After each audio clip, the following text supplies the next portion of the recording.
नमस्कार। कभी सोचा है कि झारखंड की 33 जनजातियों के नाम और उनकी खासियतें एक कहानी या फिर एक क्रिकेट खिलाड़ी के नाम से भी याद रखी जा सकती हैं? जी हाँ, आज हम झारखंड की इसी समृद्ध जनजातीय विरासत की गहराई में उतरेंगे और कुछ ऐसी ही मजेदार मेमोरी ट्रिक सीखेंगे जो इस सारी जानकारी को हमारे दिमाग में हमेशा के लिए बसा देंगी। एक क्रिकेट के दिग्गज और झारखंड की प्राचीन जनजातियां, सुनने में लगता है कि भला इनका क्या कनेक्शन हो सकता है। ये सवाल जितना अजीब है ना, इसका जवाब उतना ही दिलचस्प है। हमारे साथ बने रहिए, क्योंकि इस रहस्य से पर्दा बहुत जल्द उठने वाला है। किसी भी विषय को समझने के लिए उसकी नींव को समझना बहुत जरूरी होता है। तो चलिए सबसे पहले ये जानते हैं कि आदिवासी आखिर हैं कौन और उनकी पहचान क्या है। देखिए, झारखंड की आबादी को हम मोटे तौर पर दो ग्रुप्स में बांट सकते हैं। एक तरफ हैं सदान, जो यहाँ के मूल गैर जनजातीय निवासी हैं, और दूसरी तरफ हैं आदिवासी, जिन्हें हम अनुसूचित जनजाति या शेड्यूल्ड ट्राइब के रूप में भी जानते हैं। इनकी अपनी एक बिल्कुल अलग, एक अनूठी संस्कृति, भाषा और सामाजिक व्यवस्था होती है। इनकी जड़ें वो जंगलों और पहाड़ों से जुड़ी हुई हैं और ये प्रकृति के उपासक हैं। और हाँ, ये पहचान सिर्फ सांस्कृतिक नहीं है, बल्कि संवैधानिक भी है। हमारी भारतीय संविधान का अनुच्छेद 342 इन समुदायों को अनुसूचित जनजाति के तौर पर मान्यता देता है, जो इनके अधिकारों की रक्षा और विकास का एक बहुत बड़ा आधार है। अच्छा, अब जरा कुछ आंकड़ों की बात करते हैं। क्या ये पता है कि झारखंड में जनजातियों की संख्या हमेशा से एक जैसी नहीं रही है? चलिए देखते हैं कि ये संख्या समय के साथ कैसे बदली है। साल 2000 जब झारखंड एक नया राज्य बना, तो उस वक्त यहाँ 30 जनजातियों को मान्यता मिली हुई थी। लेकिन आज ये संख्या बढ़कर 33 तक पहुंच चुकी है। ये बढ़ोतरी हमें ये भी बताती है कि राज्य का जो सामाजिक परिदृश्य है, वो लगातार विकसित हो रहा है। अब इन 33 जनजातियों को भी हम दो खास ग्रुप्स में बांट सकते हैं। एक तरफ हैं 8 आदिम जनजातियां, जो सबसे प्राचीन समुदायों में से मानी जाती हैं, और दूसरी तरफ हैं 25 प्रमुख जनजातियां। आइए अब इन दोनों ग्रुप्स को थोड़ा और करीब से जानते हैं।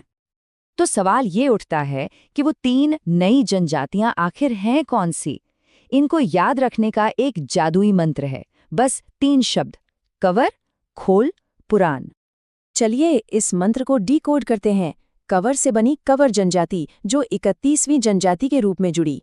खोल से बनी कोल, 32वीं जनजाति। और पुराण से बनी पुराण जनजाति, जो 2022 में जुड़ने वाली 33वीं और सबसे नई जनजाति है। याद रखने वाली बात यह है कि कवर और कोल दोनों को 2003 में ही मान्यता मिल गई थी। तो पूरा मुहावरा क्या बना? कवर खोल पुराण, है ना? जैसे हम कोई पुरानी किताब खोल रहे हों। और सबसे मजेदार बात जानते हैं क्या है? पुराण नाम सुनने में लगता है पुराना, लेकिन ये जनजाति इस लिस्ट में सबसे नई है ना? याद रखने का एक शानदार तरीका। ठीक है, तो अब बारी है उन 8 आदिम जनजातियों की। इनके नाम याद रखना थोड़ा मुश्किल हो सकता है, लेकिन घबराने की कोई बात नहीं। हमारे पास इसके लिए भी एक बहुत दिलचस्प कहानी है। तो कहानी कुछ यूं है। कल्पना कीजिए एक आधुनिक आदमी की। सबसे पहले उसमें एक असुर जैसी ताकत है, वो कभी हार नहीं मानता। वो बिरजा की तरह इतना बिजी है, इतना व्यस्त कि उसे खाने तक की फुर्सत नहीं है, और इतना व्यस्त कि वो कोरवा की तरह एक कोर यानी एक निवाला तक नहीं खा पाता। और उसे धुन किस चीज की है? सिर्फ परैया की तरह पैसे कमाने की। कहानी आगे बढ़ती है। वो पैसा कमाता है सौरिया पहाड़िया की तरह सैर पर जाने के लिए।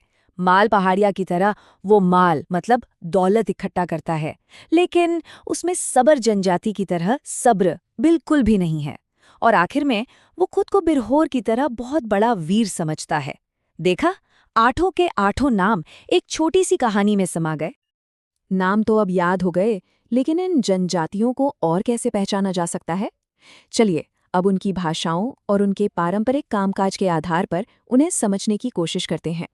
भाषा के आधार पर देखें तो ज्यादातर जनजातियां ऑस्ट्रिक ग्रुप की हैं, लेकिन इसमें 2 अपवाद हैं जो द्रविड़ ग्रुप से आते हैं। और यहीं पर हमारा वो क्रिकेट वाला कनेक्शन काम आता है। याद कीजिए द वॉल राहुल द्रविड़ को। उरांव जनजाति की भाषा है कुरुक, जो द्रविड़ के डिफेंसिव टुकटुक जैसी लगती है। और सौरिया व माल पहाड़िया की भाषा है मालतो, जो सुनने में मारता जैसा लगता है, कुछ ऐसा जो द्रविड़ बहुत ही कम करते थे। तो बस राहुल द्रविड़ हमें द्रविड़ भाषा समूह हमेशा याद दिलाएंगे। मशहूर मानव विज्ञानी एलपी विद्यार्थी ने इन जनजातियों को उनके काम धंधे के आधार पर 4 ग्रुप्स में बांटा है। पहले हैं शिकारी संग्राहक जैसे बिरहोर और कोरवा, दूसरे जो स्थानांतरित खेती करते हैं जैसे सौरिया और मालपहाड़िया, तीसरे सरल कारीगर जैसे महेली और लोहरा, और चौथे जो स्थायी खेती करते हैं जैसे संथाल और मुंडा, जो कि सबसे बड़े ग्रुप्स में से हैं। अच्छा, कारीगर जनजातियों के नाम याद रखना तो और भी आसान है। इनके तो नाम में ही काम छिपा है। माहली जनजाति जो महल की तरह बांस की शानदार चीजें बनाती है। लोहरा, इनका नाम ही बता रहा है कि ये लोहे के पारंपरिक कारीगर हैं। और करमाली जो माली की तरह कारीगरी का काम करते हैं। है ना बिल्कुल सिंपल। तो अब तक हमने वर्गीकरण और नामों को समझ लिया। चलिए अब इन समुदायों के दिल में झांकते हैं और उनके समाज, संस्कृति और जीवन शैली की कुछ खास बातों को जानते हैं। 2011 की जनगणना को देखें तो झारखंड की कुल आबादी का 1/4 से भी ज्यादा हिस्सा, मतलब लगभग 86 लाख लोग जनजातीय समुदायों से हैं। और ये जानना बहुत जरूरी है कि इनमें से 91% लोग आज भी गांवों में रहते हैं, जो उनकी जड़ों से गहरा जुड़ाव दिखाता है। सबसे ज्यादा जनजातीय आबादी रांची में है और सबसे कम कोडरमा में। शादी ब्याह को लेकर ज्यादातर जनजातीय समाजों में कुछ कॉमन नियम हैं। परिवार का मुखिया पिता होता है, यानी समाज पितृसत्तात्मक है। सबसे जरूरी नियम है गोत्र बहिर्विवाह, जिसका मतलब है कि एक ही वंश या कुल यानी एक ही गोत्र में शादी नहीं हो सकती। आमतौर पर एक ही जीवन साथी का रिवाज है और एक अच्छी बात यह है कि बाल विवाह यहाँ प्रचलित नहीं है। लेकिन हर नियम के कुछ अपवाद तो होते ही हैं। जैसे बंजारा जनजाति में शादी से पहले सगाई की रस्म को बहुत जरूरी माना जाता है और खोंड जनजाति में जयमाला की एक खास रस्म होती है। इसे याद रखने के लिए हम सोच सकते हैं कि दूल्हा खंड खंड यानी टुकड़ों में बंटी हुई फूलों की माला पहना रहा है, जो जयमाला का प्रतीक है। इनकी सांस्कृतिक पहचान के 3 मजबूत स्तंभ हैं। पहला उनकी पारंपरिक पोशाक, पुरुष पहनते हैं करिया और महिलाएं पहनती हैं परिया। दूसरा, गांव के केंद्र अखड़ा, वो खुला मैदान जहां पूरा समुदाय सुख दुख और उत्सवों के लिए इकट्ठा होता है। और सरना, उनका पवित्र पूजा स्थल जो अक्सर पेड़ों का एक झुरमुट होता है।